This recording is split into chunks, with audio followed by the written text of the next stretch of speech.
Muchachos, buenos días. Lamento la falla que tuvimos en la mañana. Vamos a tratar de ubicarnos ya con el tema y la materia que nos ocupa para esta oportunidad.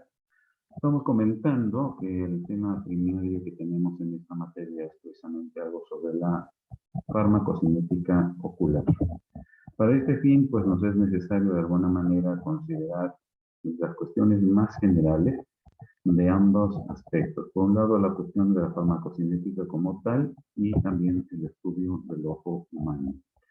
No olvidemos que la farmacocinética corresponde precisamente a la manera como el organismo manipula, trabaja o metaboliza una droga con el propósito pues de obtener el beneficio que se procura.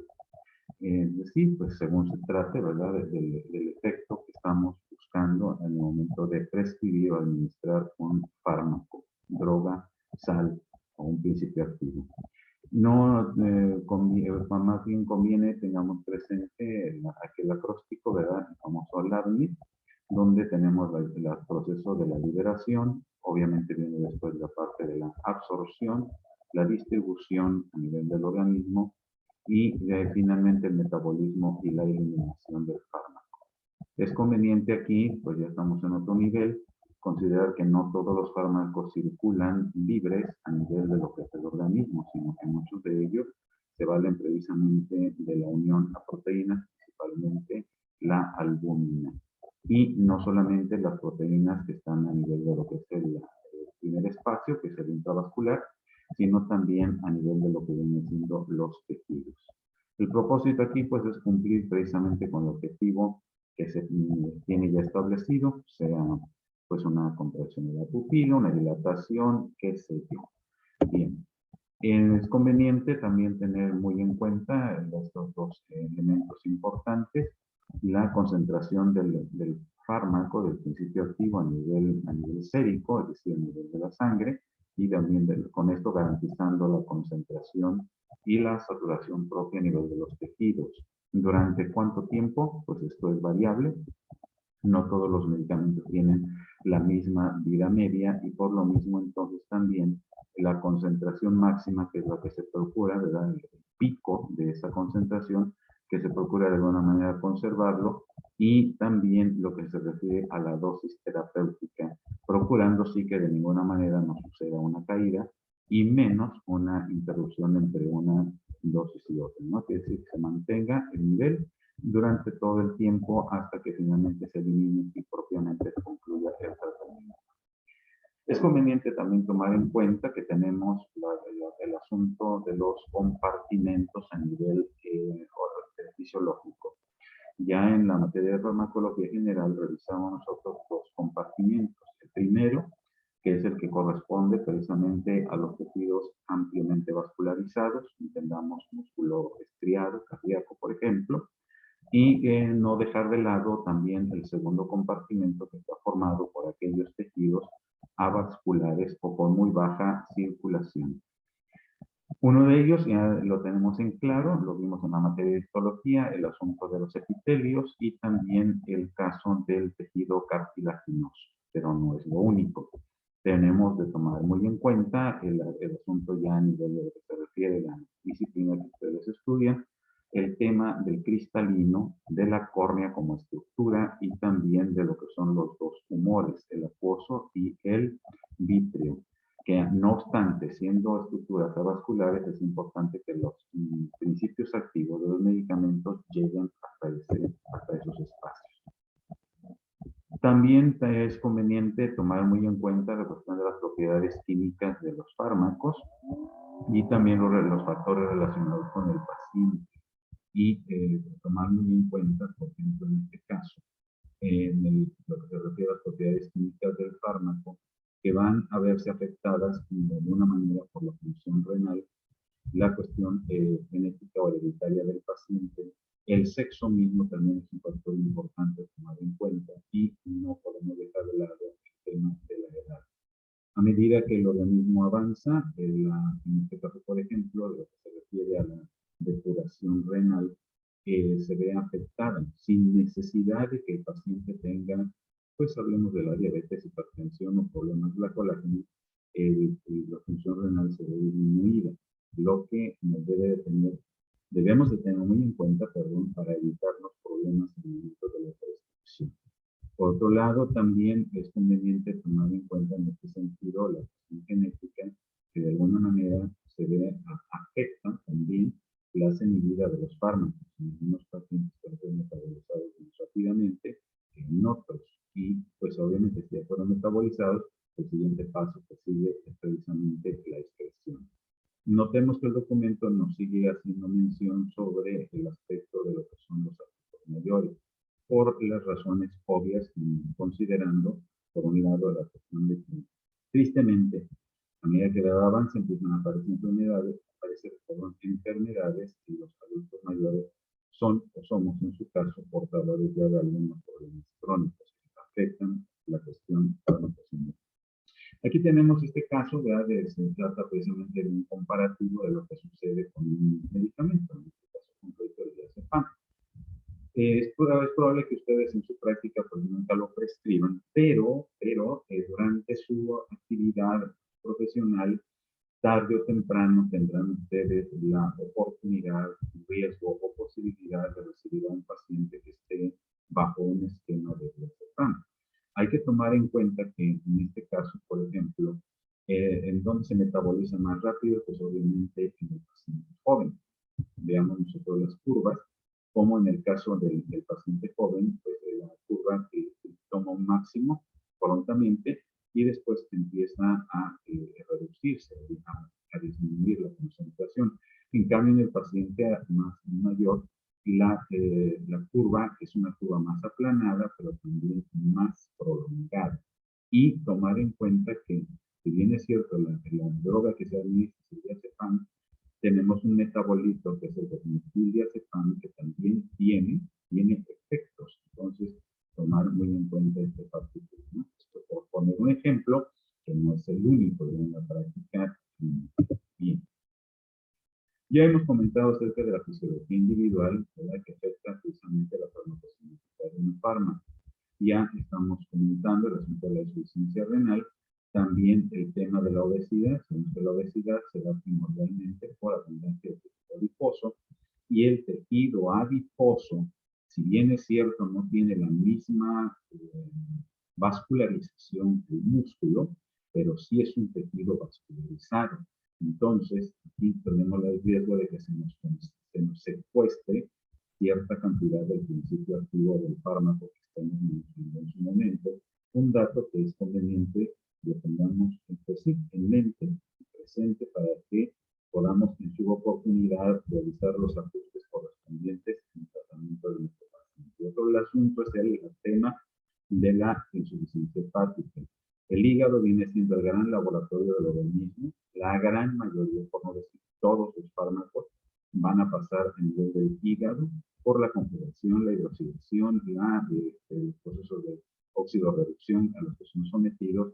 Esto es importante también tomarlo en cuenta. Por otra parte, el estado de hidratación del paciente es otro punto muy importante, porque si el paciente está, en términos de paciente se dice, está hinchado, clínicamente diríamos se encuentra edematizado, el exceso de líquido que nos afecta en que tenemos nosotros una concentración relativa dentro de niveles disminuidos del principio activo. Entonces, hay que tomarlo muy en cuenta. Lo que sucede al revés con un paciente deshidratado, la concentración sería en un falso positivo más elevada. De allí también tomar muy en cuenta el asunto de la idiosincrática del paciente. ¿A qué se refiere esto? A que nosotros podríamos decir un medicamento que no genera problemas, en caso concreto, ahorita con la pandemia se maneja mucho el asunto del paracetamol, un fármaco relativo que podríamos decir noble, podemos manejarlo en dosis muy elevadas y que decimos no genera problemas, sí los genera, pero es muy raro. Entonces esas reacciones impredecibles que pueden darse con el paciente, especialmente a lo que se le llama cuestiones de problemas de tipo idiosincrático. Por otro lado, también es conveniente tener muy presente que la administración de los medicamentos, como ya estamos comentando, es necesario que se adapten a las necesidades de cada paciente. No olvidemos que no tenemos y cada enfermo, entonces, o cada paciente es indispensable que analice para ver la manera como se le va a prescribir el medicamento. Una prescripción inadecuada nos puede llevar a problemas, por ejemplo, en el retraso del efecto óptimo que estamos procurando, o también dar lugar, ustedes ya lo saben, en dosis tóxicas, a efectos adversos. Bien, pues nuestro ojo es el tema que nos ocupa a nosotros, y el ojo, pues ya tenemos el conocimiento de que es un órgano muy pequeño, es cierto. Sin embargo, desde su embriología, que lo analizamos en el video correspondiente, un órgano complejo en su origen, en su estructura, en su función, en su patología y también, por qué no decirlo, en su terapéutica. Aquí nos toca abordar el aspecto farmacológico. Bueno, pues aquí tenemos, por ejemplo, todos sabemos que se pueden administrar fármacos de manera tópica, ya sea mediante la presentación de gotas, de cremas, tomadas, etcétera. Pero también tenemos otra vía de administración que es la parenteral, a través de la que podemos, obviamente en este caso, los trabajadores especialistas, pero no olvidemos que el ojo es un órgano altamente vascularizado, y entonces existen fármacos, aunque no sean directamente de uso óptico, si llegan hasta el ojo a través de su complejo sistema de irrigación. Antes de entrar a la parte de irrigación, es conveniente tomar en cuenta que el ojo como tal presenta tres tipos de barreras. Como hablamos, cuando hablamos de una barrera, entendemos que son estructuras que de alguna manera limitan o estorban el acceso, el ingreso a tales o cuales sustancias, o bien el desecho. Tenemos tres barreras importantes: la barrera hematorretiniana, la barrera hematoacuosa y la barrera hematointerior. Y esto invariablemente nos afecta en la cuestión farmacocinética muy específica del ojo. Tres barreras entonces que de alguna manera nos mantienen al ojo aislado del resto del organismo, para que no pensemos nosotros que si a nivel de la circulación general tenemos una dosis terapéutica de tal o cual fármaco, esa dosis terapéutica la vamos a tener a nivel del litio, a nivel del acuoso o a nivel incluso de retina. Nos estamos engañando, porque es necesario tener presente estas tres barreras. Revisemos.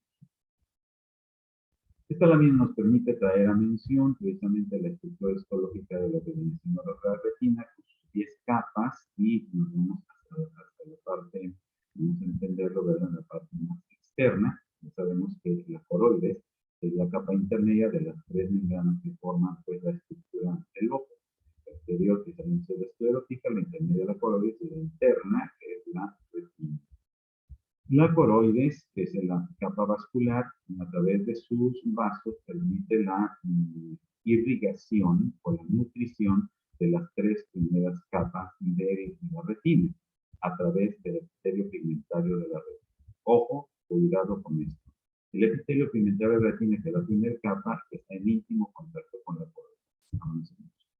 Esta es una presentación del fondo de ojo que ya conocemos, con las arterias generales que logramos visualizar en esta parte de la exploración. Ahora bien, el ojo es un complejo también en su circulación. Notemos nosotros, tenemos por una parte los vasos que vienen de la carótida interna y que se bifurcan precisamente para dar origen a las arterias que van a formar todo el complejo vascular extraocular, ¿sí? Es decir, fuera del ojo, porque al interior del nervio óptico, es la embriología que vamos claro, primero era la arteria hialoidea, y que al momento que sufre su apoptosis de su sección anterior, queda convertida ahora ya como la arteria central de la retina, que es la otra parte de la circulación, y no hay que olvidarnos de ninguna manera. Esto, pues, hay que decir las cosas como son, para evitarnos problemas. Esto me lo fusilé en una de las aulas de la escuela, ¿verdad? Alguien vio esta clase, me llamó la atención este tema tan simplificado, completo. Notemos que la aorta, que nace del corazón, ya después de lo que viene siendo el callado, se bifurca.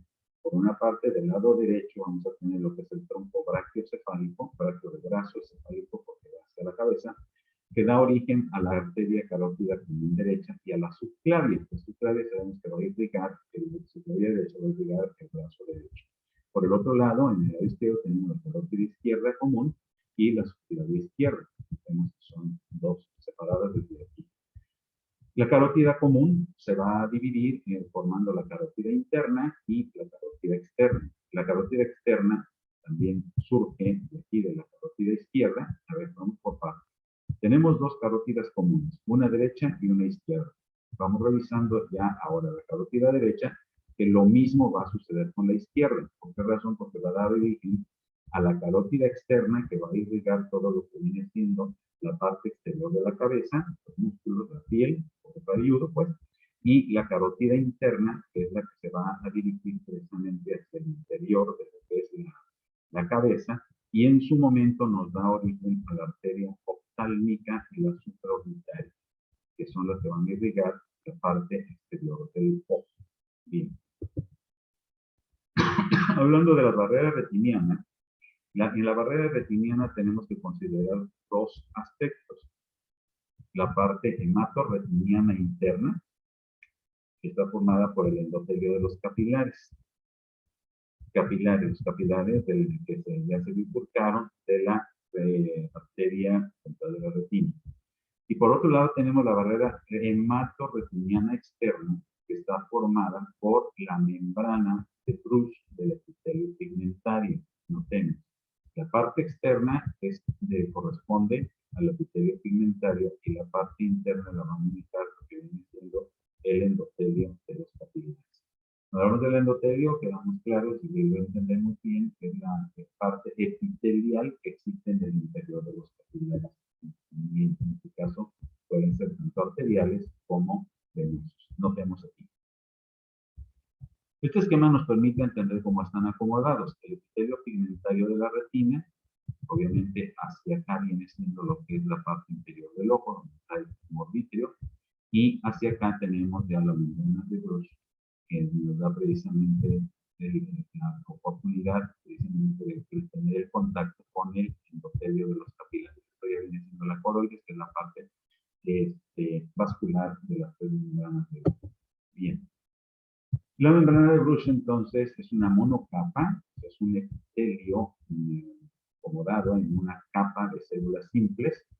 La forma de las células es cónica y contienen melanina, de ahí el nombre de epitelio pigmentario. Ahora bien, estas células tienen uniones estrechas. Acordémonos que entre las células, entre ellas hay ciertos sistemas con uniones, formaciones que les permiten estar unidas, en otras palabras, más despacillo, pegadas una con la otra. Pero esas uniones precisamente permiten la regulación o control de la difusión o el paso de sustancias a través de los espacios paracelulares, o sea, a los lados de las células, para que puedan, esas sustancias, si van hacia la retina, pues puedan nutrirla, si vienen de la retina, para que puedan ser desechadas. Estas células epiteliales pigmentadas precisamente participan también ayudando en el metabolismo de los fotorreceptores para evitar precisamente interferencias en la reflexión de la luz. O sea, es el asunto de que estén pigmentados. Es como cuando estamos en un aula, ¿verdad? Que ponemos de pronto que queremos hacer una presentación, perdón, y nos valemos de poner cartoncillos o telas negras para que no haya demasiada luz. Lo mismo sucede aquí, para que no la luz no se refleje por de otra suerte, por no permitir una visión adecuada. El epitelio pigmentario de la retina tiene estas 5 funciones, ¿verdad? Transporte de nutrientes, iones y agua, absorción de luz, protección contra la fotoxidación, el reciclaje del retinal, que es importante para el ciclo visual, la fagocitosis de discos membranosos, que en los segmentos externos de los fotorreceptores. No nos olvidemos que los fotorreceptores son células que de una manera envejecen y hay partes, acordémonos, de histología, donde los lisosomas se encargaban precisamente de comerse, si cabe la palabra, aquellas partes de la célula que ya no funcionan, la autofagocitosis. Y tenemos entonces también que interviene con la expresión de varios factores esenciales para la integridad estructural de la retina, para mantener la salud retiniana. Un poquito de más de literatura sobre este punto, ¿verdad? Precisamente para entender la función tan importante del epitelio pigmentario y que nos mantiene, como ya lo vimos en el lámina anterior, la salud de la retina y podamos mantenernos con buena visión. Okay. Por otro lado, pues aquí seguimos con otra información que es conveniente también tomar muy en cuenta este punto. Si esta barrera, estamos hablando del edema macular, del proceso de la diabetes, que es lo que sucede por la causa precisamente de la alteración a nivel capilar, las células empiezan a sufrir una especie de separación y entre ellas se acumula líquido. De ahí este tema, edema macular de la diabetes, que se da precisamente a nivel retiniano, lo vemos actualmente. Si bien en teoría la ruptura tanto de la membrana hematorretiniana interna como la externa, por la difusión de disfunción del epitelio pigmentar de la retina, podrían provocar el edema macular. O sea, es una patología, una fisiopatología donde se unen alteraciones en la barrera hematorretiniana, tanto la interna como la externa, ¿verdad? Y pues ya sucediendo esto, lamentablemente se retiene el líquido ahí, sucede algo más importante, como para ponerle interés a lo que estamos hablando en este video. El epitelio pigmentario también puede secretar variedad de factores de crecimiento que también intervienen precisamente para, como ya mencionamos, para mantener la salud de la retina y también juega un papel importante en el papel inmunológico del ojo a través precisamente de esos factores inmunosupresores. La barrera hematoacuosa, que es la siguiente. No estamos hablando de agua como tal, sino del tumor acuoso. Notemos, esta barrera evita la libre difusión de los vasos del iris ciliares al tumor acuoso. O sea, lo que ya comentábamos en histología, muchachos, la permeabilidad selectiva. No todo entra, no todo sale. ¿Por qué razón? Porque hablando de lo que viene siendo en este caso, el humor acuoso, pues es una estructura que requiere contar con una transparencia importante, precisamente, no olvidemos que es uno de los medios restringentes, una de las estructuras, perdón, restringentes del ojo. Y entonces existen uniones estrechas entre las células de los vasos precisamente del iris y también, aunque los vasos ciliares tienen un endotelio fenestrado, es decir, como por más agujeros más grandes, hay un epitelio precisamente, ¿verdad?, no pigmentado con complejos de uniones estrechas. Entonces, entre todos esos elementos, tenemos ahí la estructura de la barrera hematoacuosa, de lo que es el iris y el humor acuoso. Pues solamente para ubicarnos un poquito, la cuestión del cristalino, el humor vítreo, ¿verdad? Y lo que tendríamos acá en la parte anterior. Este sería la córnea, medialmente esto es el segmento anterior donde tenemos la presencia del humor acuoso y su relación precisamente con el iris, ¿no? Que lo tenemos en esta parte y obviamente entre el humor acuoso y el iris pues debe haber algo que tenga esa funcionalidad. Un poquito también para recordar el asunto de la formación del humor acuoso en los pollos ciliares y su circulación de la cámara posterior a través de la pupila y baña también la parte anterior del iris para finalmente salir por el camino de Sleno, la circulación general. Okay. Perdón, todo está. Bien. Aspectos generales, entonces, ahora veamos el asunto de la fisiología, de la anatomía, de la química de los ojos. Y encontramos nosotros que el aislamiento anatómico, como estamos viendo, esas tres barreras, la hematorretiniana, hematoacuosa y la hematovítrea, nos mantienen al ojo como que aislado del resto del organismo. Y el ojo entonces se convierte, digo, para los estudiosos, como en un laboratorio especial o peculiar para estudiar la farmacología a este nivel. Y entonces podemos estudiarlo. También a través de esto tenemos como una ventana para valorar el funcionamiento del sistema autónomo.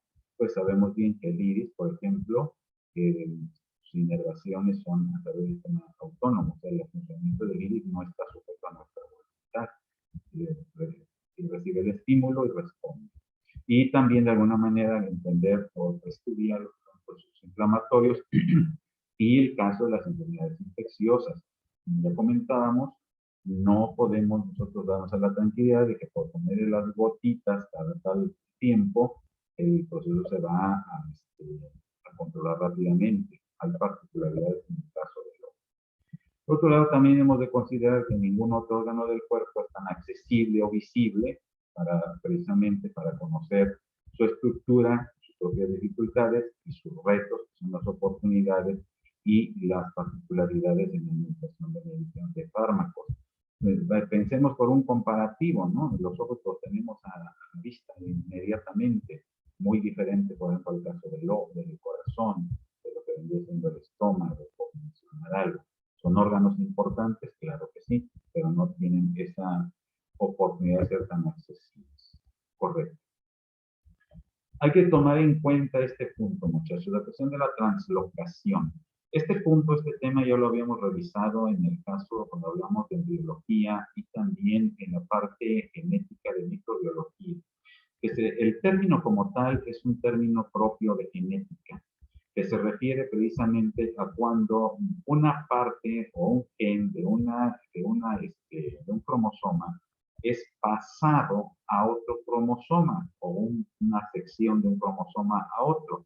A eso se le llama translocación. Es decir, entonces hemos de entenderlo como un cambio de localización. Y en este caso, pues en el ojo sucede algo particular. Es decir, la absorción de un fármaco, o sea, nosotros administramos el fármaco, y si lo hablamos de lo que más se utiliza a nivel de oftalmología y optometría, pues vendrían siendo los fármacos de aplicación tópica. Bueno, ya los administramos. Ahora, ¿qué va a suceder? Depende, ya dijimos, de las propiedades físico-químicas del fármaco, la formulación, en qué presentación viene. No es lo mismo que venga en gotas, que venga en crema, pomada, en cápsulas, por si hablamos precisamente de otro tipo de administración, porque también hay que tomarlo en cuenta. No todo podemos aplicarlo de manera tópica, ustedes lo saben. Y entonces, pues aquí tendríamos que considerar las otras presentaciones farmacéuticas, como los comprimidos, cápsulas, soluciones, jarabes, etcétera, etcétera, sin dejar de lado que ese fármaco que compramos en la farmacia no viene exclusivamente la sal, vienen también otros ingredientes para darle sabor, para darle consistencia, para darle conservación, etcétera, etcétera. Y eso también es conveniente tomarlo en cuenta en el momento en que se administra, ya sea por vía oral, bucal, sublingual, rectal, parenteral o tópica o incluso inhalatoria. También es algo importante que tomar en cuenta. Entonces, cualquiera de las vías de administración, en primer lugar, lo que tiene que suceder es que el fármaco debe disolverse para que pueda ser absorbido. En el caso de las presentaciones sólidas, pues deben ser capaces de desintegrarse primero y desagregarse, es decir, para que puedan quedar libre el principio activo y se pueda ser absorbido. Y en el caso de la administración intravenosa, pues generalmente ya son fármacos que las barreras que tienen que atravesar pues ya no son las mismas que la vía oral, pero también pues tienen sus propios detalles llegado el momento, como sucede a nivel de la barrera hematoencefálica o, en el caso de la mujer embarazada, en la barrera hematoplacental. Bueno, pues hay que considerar todos esos datos para que tengamos precisamente y podamos comprender el momento y la situación de que llegue el momento, tarde o temprano, en que el fármaco tiene que atravesar las membranas celulares. ¿Cómo las va a atravesar? Básicamente puede ser por difusión pasiva o difusión pasiva facilitada, que sabemos en estos casos no necesitamos energía, no hay necesidad de ATP, porque solamente las mismas características físico-químicas del fármaco permiten el cruce de esas membranas. Pero hay otros casos donde necesitaríamos invariablemente el uso del ATP, por el transporte activo, o incluso la misma célula tiene que intervenir a través de los procesos de quimocitosis para que esto se pueda llevar a cabo. Correcto. Pues entonces tenemos aquí, ¿verdad? Hay que tomar en cuenta que ya cuando hablamos a nivel del ojo, dice aquí, ¿verdad? Hay que añadir las pérdidas generadas por la absorción sistémica del fármaco a través de la conjuntiva y el conducto nasolacrimal. Todos nos hemos aplicado alguna vez algunas gotas a nivel del ojo y más tardamos en aplicarlas que sentimos el sabor a nivel de la boca. ¿Qué ocurrió? Que el parte del fármaco se escurre precisamente por el conducto nasolacrimal y ya tenemos la presencia de la sal a nivel de boca. O sea, notemos que no todo el fármaco se queda en el ojo. Alguna parte se absorbe a través de la conjuntiva, otra se escurre a través del conducto y alguna y otra incluso por rebosamiento en las lágrimas. Entonces la cantidad que estamos aplicando, ¿verdad? Leemos igual, el porcentaje de sustancia activa capaz de alcanzar el segmento anterior, estamos hablando ya de nivel de lo que es el humor acuoso, está comprendido entre el 1 y el 5% de la dosis total administrada. Notemos que es muy bajita la concentración. ¿Por qué razón? Porque aquí tenemos ya la presencia de la barrera hematoacuosa, que nos limita el paso. Y si es un fármaco que se le complica el cruce de la barrera, pues es peor todavía. Entonces, necesitamos precisamente de ahí un fármaco que sea capaz de llegar al humor acuoso y su difusión al segmento posterior. Esto, pues, obviamente, si queremos que pase al segmento posterior, pues está complicado. Si aquí, a nivel interior del anterior, es solamente hasta el 5%, en los que tienen mayor concentración, a nivel del segmento posterior, que entendemos claramente, estamos hablando de humor vítreo, está muy complicado, está demasiado lejos, en lo que valemos de otra vía de administración.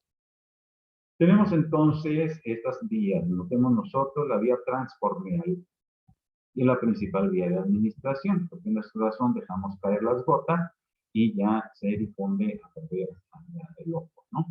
Tenemos la vía transconjuntival, que también, pues la conjuntiva es una membrana y que facilita precisamente facilita la absorción de algunas drogas para que logren llegar hasta el segmento posterior. Correcto. Entonces la aplicación, notemos nosotros aquí, tenemos que considerar estos dos aspectos importantes. La ruta transcelular y la ruta paracelular. Transcelular. A través de las células epiteliales, deben ser sustancias hidrofóbicas, es decir, que puedan pasar fácilmente. Si lo tenemos, vean ustedes, en este esquema, pasa del exterior hacia el interior, ¿verdad? Precisamente cruzando las células. Esto que no nos haga ruido, por favor, solamente el esquema para entender este punto. Y la ruta paracelular, que aprovecha los espacios que existen entre las células, estamos hablando de las sustancias hidroquímicas, o sea, por ejemplo aquí, entre una célula y otra. Cruza a través incluso de los complejos de unión que pueden darse aquí, ya están desmosomas, que son los que más existen acá, o los gap junction que se llegan a dar. Los semidesmosomas, acuérdense que están siempre en la parte basal de las células. Bueno, aquí está esta explicación para que podamos entender un poquito más este punto. Y tenemos también que considerar un poquito más a detalle esta información. En cuanto a la cuestión del transporte activo y la endocitosis, también se llegan a dar, y esto es a través del espacio subconjuntival mediante, vean ustedes, inyecciones, implantes o la famosa iontoporesis. Estas inyecciones, bueno, ya lo veíamos en la lámina anterior, donde pues obviamente no lo vamos a hacer ni ustedes ni yo, eso se lo dejamos al especialista, hablando del oftalmólogo, pues ellos tienen ya mayor capacitación en este sentido y saben cuáles son los puntos donde pueden incidir, ¿verdad?, en el globo ocular sin que afecte el resto de las estructuras. La colocación de los implantes también es otra, en el caso de aquellos fármacos que tienen que quedarse ahí por largo tiempo y con liberación ya programada para que estén cumpliendo con su cometido. Bien, pues esto es importante, ¿no?, para tenerlo presente. Correcto. Tenemos entonces, el transporte activo es similar en la conjuntiva y en el intestino, pero bien, no obstante, dice aquí que a nivel conjuntival existe una mayor restricción. ¿Por qué razón? Porque la conjuntiva como tal no tiene las mismas particularidades histológicas que el intestino para cumplir con la función absortiva o de absorción.